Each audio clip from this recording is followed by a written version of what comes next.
Welcome to the Business of Family, the podcast where we explore the stories, challenges, and opportunities of family businesses. I'm your host, Tammy Buss, and I'm a family business survivor, and I'm also a family business advisor. In this show, we'll be talking with family business leaders and experts to bring you insights and inspiration so you too can survive your family business journey. Whether you're a founder, a successor, a professional, or just curious about family business, this podcast is for you. So imagine walking into a maximum security prison and entering a room with no windows. In front of you are 15 cages. Each cage has a man inside, shackled hands and feet. These are your students, and your job is to teach them how to stop fights, arguments, and violence in their prison. That is one of the many incredible assignments my guest has taken on in his long career as a lawyer and peacemaker. My guest today is Doug Noll. As I mentioned, he's a lawyer turned peacemaker who teaches high-performing individuals, leaders, and teams how to resolve conflicts and prevent fights and arguments in literally seconds. He has trained hundreds of thousands of people on how to de-escalate violence and conflict from maximum security prisons to congressional budget offices and, of course, family businesses. Doug is the author of 4 books, with his 5th book on leadership empathy coming out next year from Simon & Schuster. Today, he's going to share with us the counterintuitive skill that allows anyone to calm an angry person in less than 90 seconds. Doug says this skill will transform your life forever. Welcome, Doug. Well, thank you, Tammy. Fun to be here. I have a special place in my heart for family businesses. Yes. And you know what? I'm so excited to have you here because, conflict is inevitable in family businesses. Well, in families. It's inevitable everywhere. Everywhere. But in family businesses, it's exacerbated because you've got not only a family relationship, but you've got the business and money stuff too. Absolutely. So I'm very excited to hear a little bit about conflict resolution and what really drew you into specifically working with family businesses. So if you can give me a little background, that'd be awesome. Sure. But before I do that, first of all, I want to thank you for having me on the show. And I've listened to podcasts and your podcast, and I'm just amazed at the service you're providing to people. Thank you. I start some of my very first early cases as a peacemaker was working with some of the largest California families and some very intense conflicts. And so I really resonate with the work you're doing and really applaud you. And for everybody that's out there listening, I left a 5-star review for Tammy yesterday, and I encourage you to all do the same to support her, because what she's doing is amazing. So thank you so much. You're welcome. The problem that I faced and still deal with today is, how do you deal with families that are in deep conflict with each other? And it could be all kinds of different conflicts. It could be succession problems where dad doesn't want to give up the business and the daughter has got her MBA and she wants to grow the business. Or maybe it's a second or third generation fight, and the kids are fighting over what mom and dad or grandparents built and they can't get along. Or it could be any number of different emotional things that come up. And how do you calm them down so they can really solve their problems? And, there's just been so many people over the years have given so much advice that just doesn't work, like active listening and nonviolent communication and deep breathing and going and walking around the block, and none of this stuff works. Sending that's it, right? It does. None of that works. And my problem was, and I'll get to the story of it in a second. My problem was that although I'm highly educated and very experienced, when I walked into these family business conflicts that were super intense, involving millions, hundreds of millions of dollars sometimes, how do I calm these people down? And I finally figured it out. But that's not where it started. I'm excited. That's not where it started. So let me do the backstory, and then we can get into it. So I was born in affluence in Southern California, and I was born blind, 2400 vision, bad hearing, bad teeth, left-handed, and 2 club feet. Couldn't walk until I was 3.5 years old because I had multiple surgeries as a child. So although I grew up in affluence, I emotionally very rough childhood, but I was gifted with a good mind, and ultimately was accepted and attended Dartmouth College, and then came back to California after college. If you were an English lit major in those days, you didn't go to med school, you went to law school. So I came back to California, went to law school, and I became a commercial and civil trial lawyer, and tried over 200 cases to verdict over 22 years. And in mid-career, I came to the realization that being a trial lawyer was not really my calling. I was very good at it, but I wasn't serving people. And I had heard about a new master's degree program being offered by a local Mennonite university, a master's degree in peacemaking and conflict studies at Fresno Pacific University. And I enrolled. And so for 3 years, I was a full-time master's degree student, a 3/4 time law professor, and a full-time trial lawyer. And about killed me. My partners and I couldn't agree on what a peacemaking practice would look like. So in 2000, October of 2000, they gave me an ultimatum. I gave them an ultimatum, and I gave them 1 week's notice, walked away from 10 million bucks, and left the practice of law to become a full-time peacemaker and mediator. And that's basically how it started. As I said, I did not have, even though I had this master's degree and I understood human conflict, I did not have a set of skills that really worked at calming people down. And I discovered that in 2005 in a very difficult mediation. I had the insight of how to do it. And then 2 years later, a brain scanning study came out of UCLA that showed what happens when you emotionally validate people. So now I had the skill, I had the science, and I began to teach it. That led to the Prison of Peace Project in 2010 that I co-founded with my colleague and dear friend Laurel Coffer, and we began training 15 women serving life and long-term sentences for homicide in the largest, most violent women's prison in the world. And we taught them how to be peacemakers and mediators to stop prison violence.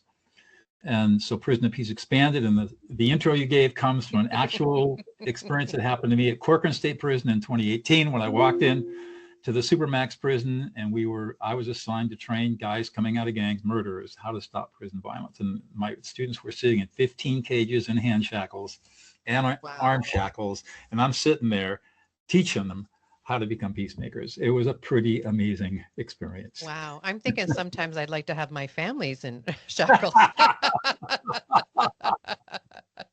So where I am today is I still mediate and help family businesses, and I'm really dedicating my life to teaching people these transformational skills that are counterintuitive and counternormative, but work every single time without fail, because we're working with how our brains are hardwired, and it's just magic to watch what happens. So tell me more. All right. Well, I'm so excited. I need to know this. Let's dive into it. Let's dive into some I'm thinking I got so many places I can use this. My head's just spinning now. So you have to understand why this works. We have to make one big mindset shift, and that is we have to abandon the idea that humans are rational beings. We've been told for over 3,000 years that what separates us from other species of animals is reasoning and rationality. And it turns out that's just not true. Over the last 30 years, neuroscience has established without argument that we are emotional beings. Every decision we make, every behavior we engage in is emotional. In fact, we can't even engage in decision making or reasoning unless we have emotion first. And every single thing we do is emotional.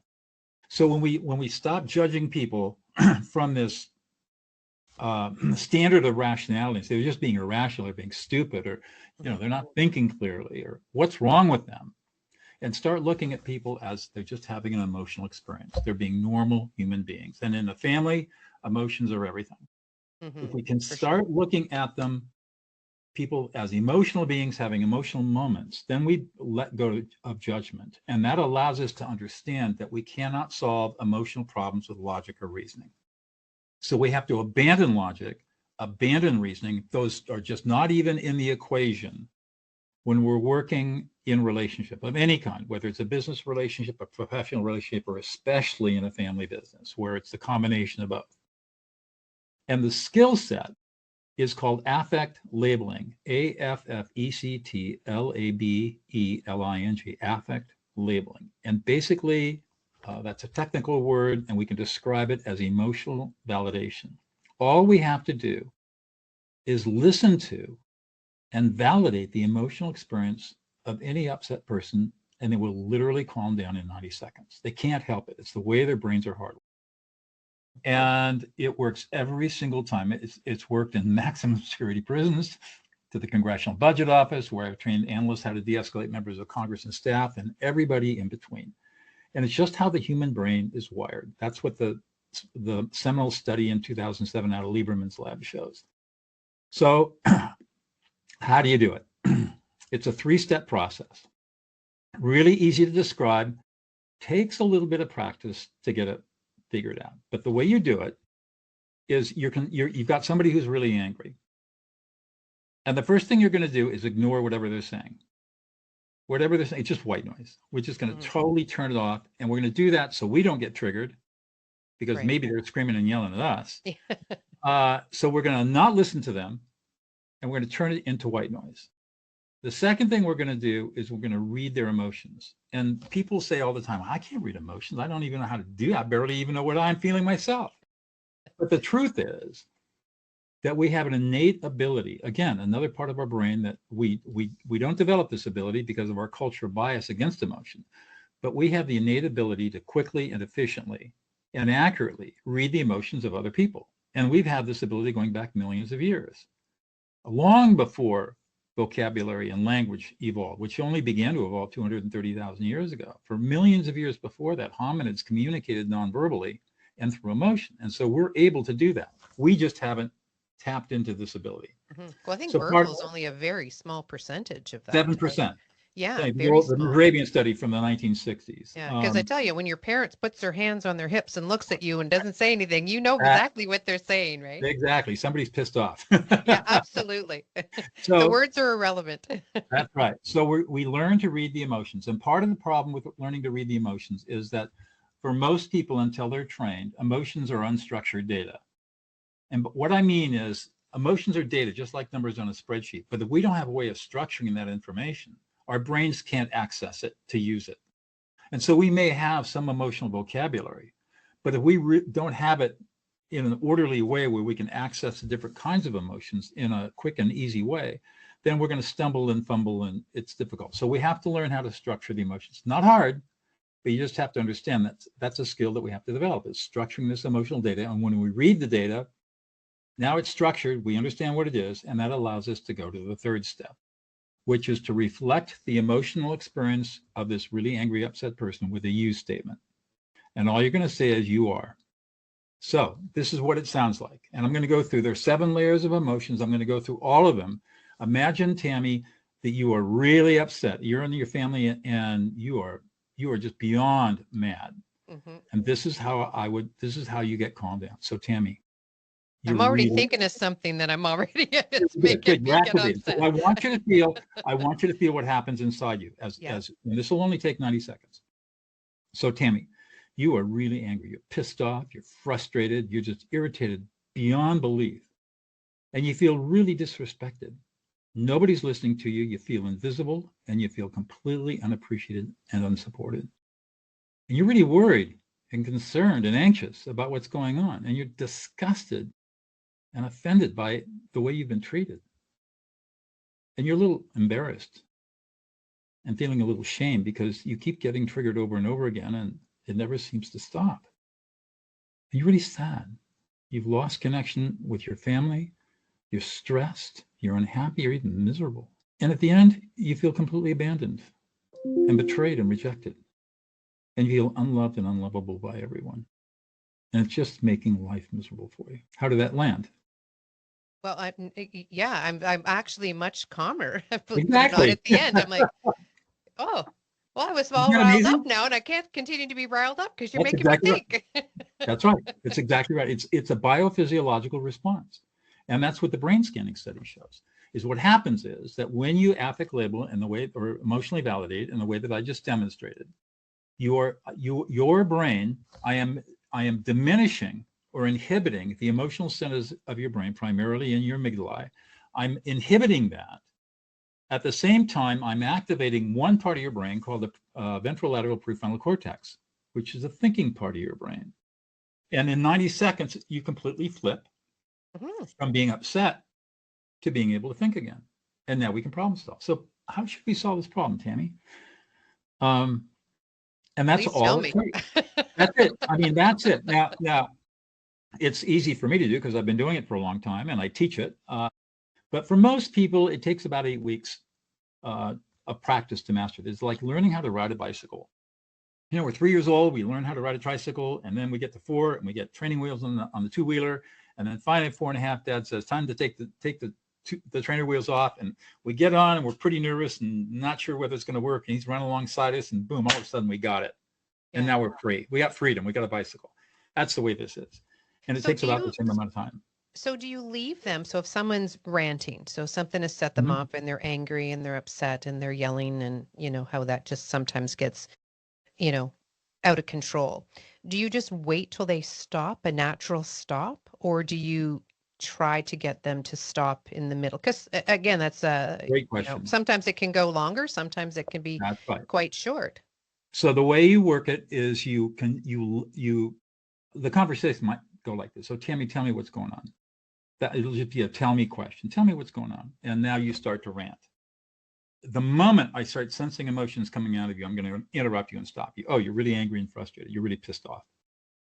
And then I'll kind of encourage you to keep talking. And you will, because now that you're being heard and listened to and nobody's wrestling with you, you're going to want to open up. And so you will, and you'll start talking more and more. And I'll just keep affect labeling. I'll keep labeling the emotions as they come up until finally, and usually it's 90 to 120 seconds, I'm going to get 4 relaxation responses from you that are automatic. 1, you're going to nod your head up and down. 2, you're going to say something like, yeah, exactly. 3, you're going to drop your shoulders. And 4, you're going to sigh in relief. Finally, somebody understands me. And that's when I can tell that you've calmed down. And now we can move to the next phase, which is, okay, what has to be done here? How do we make things right?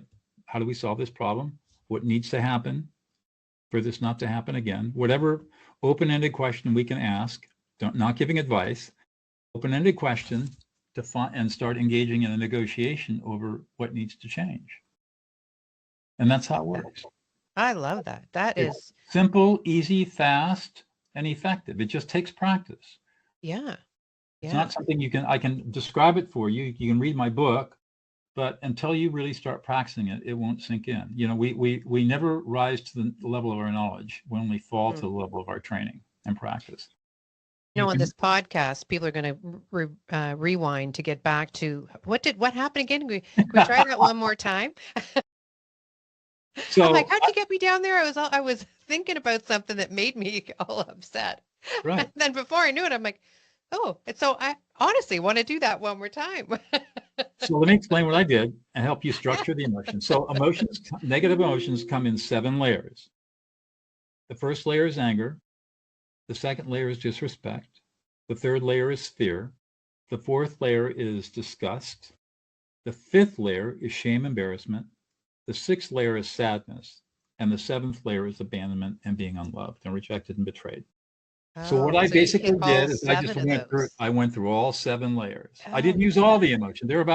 For each basic layer, I've identified anywhere between 5 and 8 other emotions that are in the same category. So for example, in anger, you have all kinds of different anger flavors, right? You've got anger, rage, frustration, annoyance, irritation, jealousy, hatred. In disrespect, you've got disrespect, being treated unfairly, not being heard, being ignored, not being listened to, feeling unsupported, unappreciated.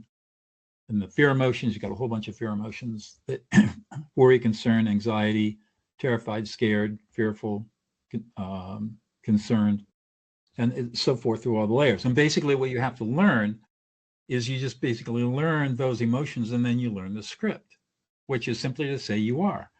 And you just plug in the words for what you're seeing. That way, now the data is structured, you can access it. Every human being has exactly the same emotions. So you see the same patterns over and over again. And you just plug in what you're seeing into the script and it just comes off automatic. And you do it until people give you the 4 relaxation responses, and then you're done. And if they get escalated again, then you start over and you just de-escalate them, calm them again. When I'm working as a mediator, and especially in family business conflicts, I might de-escalate somebody 5 times in a mediation session, 10 times in a mediation session, and just keep doing it over and over and over again. Don't get rattled. Don't get impatient. Have compassion. and get them settled down. And once they're settled down, then we can talk until they get riled up. And then we settle them down again, and they get riled up, and we Well, because settle them that's, down again. when you're dealing with families or in any situation really, but in my case, is dealing with family businesses, Right. there's always something, it's a topic that gets someone riled up over and over Always. and over again. It's a trigger, right? As you mentioned, something triggers and it doesn't matter. They just get triggered by that word or that topic. Or tone of And voice. yeah, and it just goes on and on and on. And so I think this is good because, a lot of times you kind of stop the meeting and you kind of deal with the issue at hand, sort of outside. But this is a way that you could continue that You keep it going. meeting and it just kind of flows. And I love the fact that it's so short. Exactly. And here's the other thing that's really cool. Let's say you're in a meeting and you got your family members in there, and somebody gets escalated and everybody else is getting kind of weird about it. By you de-escalating one person, you're de-escalating the whole room, because we have these things called mirror neurons, which you may have heard about. And basically what happens is when we see somebody else doing something, our brains emulate what's going on with Right. them. So it's a theory of mind process. Is that like when people laugh, everybody laughs and everybody smiles? That's emotional contagion. That's emotion. It's a little different. But emotional, that's the other thing you've got going on for you, is when you calm one person down, emotional contagion takes place. And emotional contagion is the process where we convey emotional information almost instantaneously across a group of humans. And all mammals have this capacity. I'm sure you've seen documentaries where you got the antelope herd on the savannah in Africa, and they're all looking down, they're grazing, and then one animal looks up, and two animals look up, three animals look up, and boom, they're gone. Yeah. How did they communicate that across 1,000 animals in literally 2 seconds? And the process is called emotional contagion. It exists in humans as well. So when you're de-escalating in a room, you're literally calming the temperature of the whole room. And we talk about that a lot when you're trying to be in your best self, or if you're frustrated or upset, even at the office or a family meeting, is that it cascades. And what you don't want to do is cascade negativity. And here's the solution to that. All you have to do is affect label yourself. Right. I'm going to say, you say it to yourself, say it internally. I'm angry, I'm pissed off, I'm frustrated, I feel like I'm being heard, I feel ignored. I'm really anxious and concerned and worried, and I'm pissed off and disgusted and offended by these crazy people that I can't even believe they're my family members. And I'm embarrassed for them because they're acting like fools. You say all this internally. And then you say, and I'm really sad because I don't feel connection with my family right now. And it's really distressing to me. And I feel abandoned, alone, rejected, and betrayed. You say all this silently. How long did that take? 15, 20 seconds? Yeah. Calm yourself right down. Yeah. And then how do I deal with this? And then how do I do it? Exactly. And that's it. Because now and then I go back up again. Well, that's okay. We're going to do that. I mean, we're emotional beings, and our emotions are going to get activated, and then we inhibit them, and they get activated again, and we inhibit them. And it's what it means to be human. There's nothing wrong with it. What's wrong is if we don't recognize our emotions, we suppress them, or we avoid them, or we deny them. That's really unhealthy. Avoiding is a big thing, and particularly in family businesses, what we're trying to open up is lines of communication, right? And when you have different personalities, different skill strengths, different. I'm not even say upbringing, because it's been the same, but that's that education and experience that plays a part. And if people don't start to share, if you can't share it within your family and feel safe and secure, where can you share it, right? That's what people say. There was a family therapist back in the 70s and 80s, a woman by the name of, or a therapist by the name of Virginia Satir said, 98% of all families are emotionally dysfunctional, and the 2% that they say they aren't are lying. Yeah, absolutely. I 100% believe that. So there is no emotional safety in families, because we don't know how to be emotionally safe. Our parents have never learned. They were not taught how to be emotionally safe. Their grandparents didn't learn it. And we go back for generations, thousands of years. We have never learned what it means to create emotional safety. And so 6-year-olds learn really quickly that the universe is an emotionally unsafe place to be. And so all 6-year-olds develop coping strategies for the rejection they automatically get from their parents when they're emotionally invalidated. A little boy is out there running around, and he falls down and skins his knee. What is he told? Suck it up. Rub dirt in it. It doesn't hurt. Little girl's told, don't cry. Put on your big girl panties. It's not that big a deal. Why are you being such a drama queen? Yeah. This is called emotional invalidation, and it is the most insidious, pervasive form of abuse that exists. And we do it to our children all the time. And so what do they learn? They learn that emotions are bad. I'm not supposed to feel. That And is I have, so true. it's true, and it's ingrained into our culture. And I've had plenty of clients who've told me that when they were growing up, they could not display any kind of negative emotion as a child, especially at Yeah. the dinner table. If they were happy, that was fine. But dad could be mad, dad could be pissed off. But heaven forbid, if a child got angry and expressed how he or she really felt, man, it's whap, go to your bedroom, you're done. You know what? I never really thought about that, but it's true. And, I'm not telling any stories out of school here, but when my husband's father died, and he was the oldest boy, he was 15 at the time, and he was told he had to be the man and show no emotion. He Oh wasn't my God. allowed to cry at the funeral, Horrible. wasn't allowed to do anything. And, I came along many years later, and anyway, it was a big deal. We had to get over a big hurdle, and it's hard when you've been told from a young adult at 15 that showing Emotions are emotion is bad. not good. That's right. And the vast majority of people are trained this way, and it's horrible. Yes. It's And horrible. so, needless to say, a little bit of counseling, and he overcame that. Now it's like, okay, you can keep some of that. You don't have to share everything, but it's hard, right? It's a hard thing to do, and you've been taught. And I never Exactly. really thought about that when you say to the kids, "Oh, get up. It's no big deal," because really, you want them not to be. You think as a parent that it's a good thing. Okay, so It's helping them get up. up. Yeah, good. Keep going. Wrong, Don't worry about it. Don't wrong, don't be. wrong, wrong, wrong, Yeah. wrong, Meanwhile, wrong. you as a mom, you want to grab them and cuddle them and snuggle them and whatever. And you're like, no, if they fall, you just let them go. Oh, ha ha ha! No, Look at you no, banging no, your no, noodle no. doodle. You need to emotionally validate them to help them cope with and build resilience around their own emotions. If they don't learn how to be emotional and learn resilience around emotions, then they are going to shut down, become conflict avoidant, become emotionally avoidant, and become emotionally unavailable, which means later in life they're going to have rotten relationships, which You will know carry what? over into their business conflicts. Where were you 30 years ago when my my kids were born? I mean, it's the See, truth. you don't come. Parenting doesn't come with a manual. I So know. this just leads right into the conflict within the families, which leads right That's into the conflict with a family business. And exactly. That's exacerbated because you're layering on money and business on top of all the other dysfunction. But the absolutely. good news is, I tell my students and clients, don't beat yourself up. This is new stuff. This skill has only been around for 20 years. So it's new. We didn't know about this before Mhm. 2005, 2007. And I'm the only one out there teaching it right now.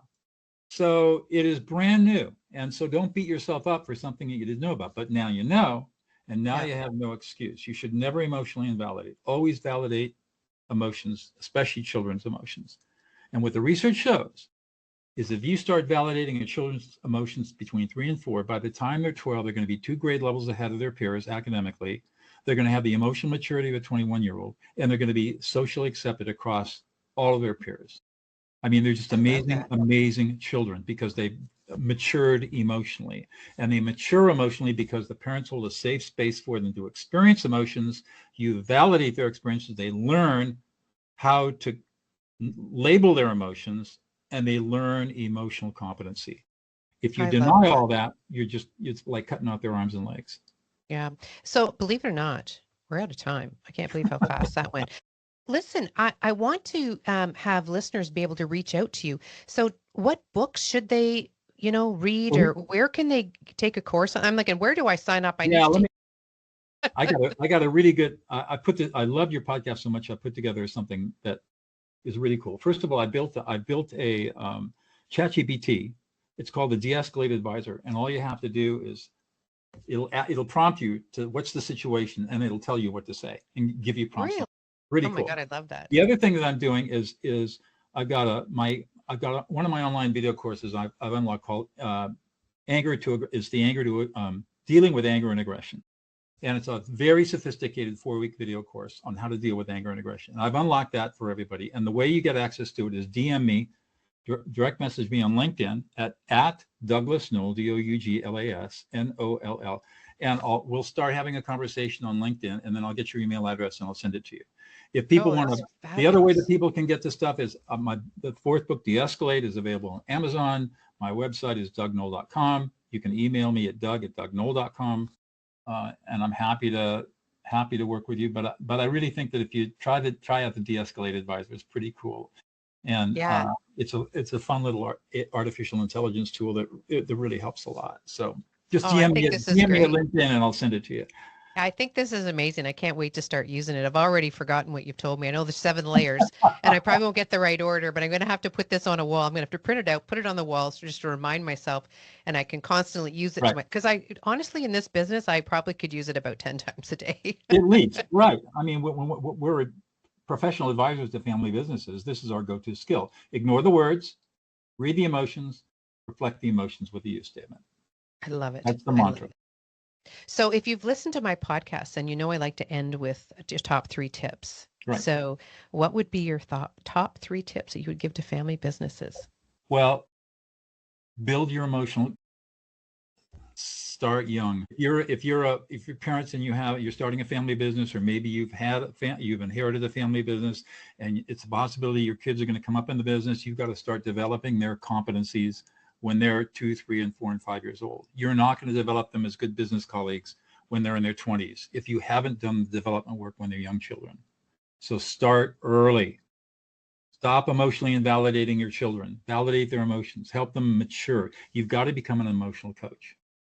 That's number 1. Number 2, develop yourself. Develop your own emotional confidence. learn how to emotionally become self-aware, self-regulate, and learn this skill of affect labeling, which is called cognitive empathy. Just by doing that, you now are in a place where you become the leader that everyone wants to follow. And then when you're in business with your family, siblings, parents, children, whatever it might be, don't avoid conflict. Just use these skills to transform difficult conversations into powerful agents for change. When you see that people are upset, call it out, sit down, have a conversation with them, and just listen to them. Don't try to fix things. Don't try to problem solve. Don't ignore it. Don't avoid it. Don't defend it. Just sit there and listen to their emotions and reflect. And if you can do these 3 things, you will be so far ahead of every other family business that's out there that doesn't know how to manage this stuff, because what you're doing is families basically handle their emotions with a little flexible flyer wagon that they pull around behind them. But when you're in a family business, you need a 400 horsepower turbocharged dually truck with 4-wheel drive to carry all the crap. Oh, yeah. And you got to learn how to move from the flexible flyer wagon to the dually truck, turbocharged diesel truck. And these are the skills that will get you there. That's amazing. I wish we had more time. Thank you so much for coming on. This was very valuable, and I'm sure you'll hear from a lot of our listeners. Thank you, Tammy. It's been great. Thanks. Take care. If you like this episode, subscribe to the Business of Family podcast on your favorite listening platform. You can also find Blue Roots on Facebook, Instagram, and LinkedIn. On the next show, I'll be back with another amazing guest who will inspire you with their family business insights. Until then, take care and keep it in the family. This podcast is for informational purposes only and should not be considered legal, tax, investment, or insurance advice. Before acting on any advice, please contact your personal or company advisors.